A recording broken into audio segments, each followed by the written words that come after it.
I'm taking action to bring back this bedrock of the American dream. In recent years, Wall Street giants and institutional investment firms, many of you are here, many of you are good friends of mine, many of you are supporters. Sorry to do this to you, I'm so sorry. But you've driven up housing prices by purchasing hundreds of thousands of single-family homes, and it's been a great investment for them. Often as much as 10% of houses on the market. You know, the crazy thing is a person can't get depreciation on a house, but when a corporation buys it, they get depreciation. Okay, that's something we're going to have to think about too. I don't know if too many people think about that. You buy a corporation, they buy 500 houses, they buy hundreds of thousands, they buy 500 houses, they can take depreciation. A person sweats and works and buys one house, they can't.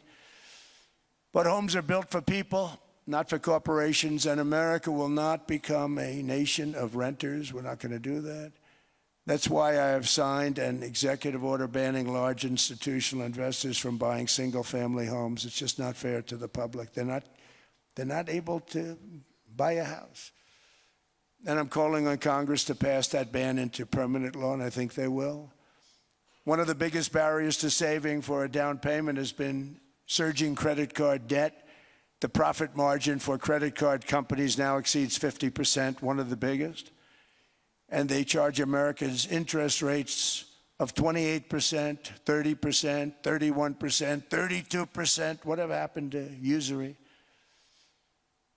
So to help our citizens recover from the Biden disaster, all caused by this horrible president, just horrible president, I'm asking Congress to cap credit card interest rates at 10% for 1 year. And this will help millions of Americans save for a home. They have no idea they're paying 28%. They go out there a little late in their payment and they end up losing their house. It's terrible. To unleash innovation and savings and financing, I'm also working to ensure America remains the crypto capital of the world.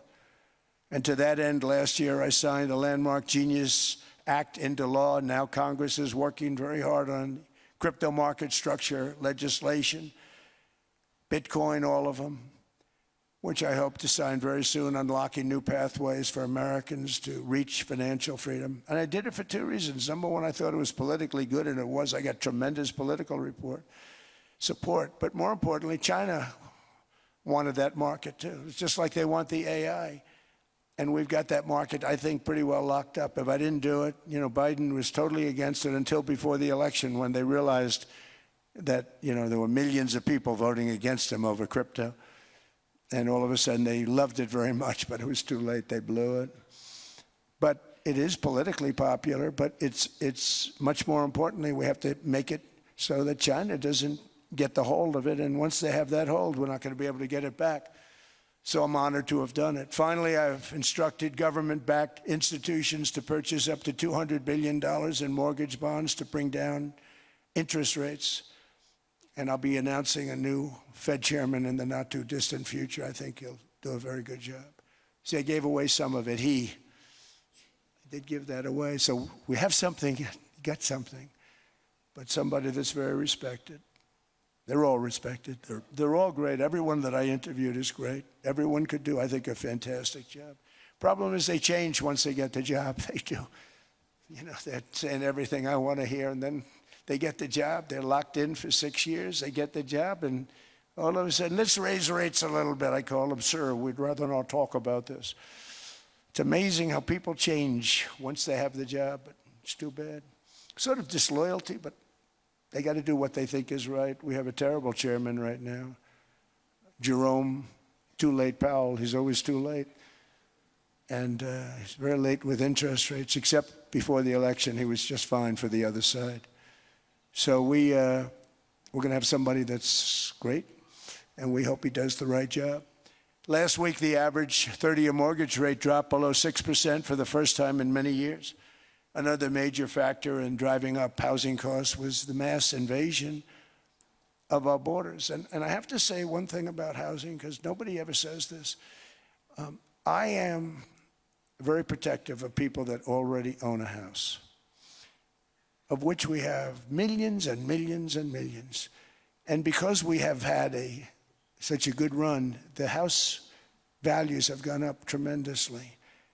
And these people have become wealthy.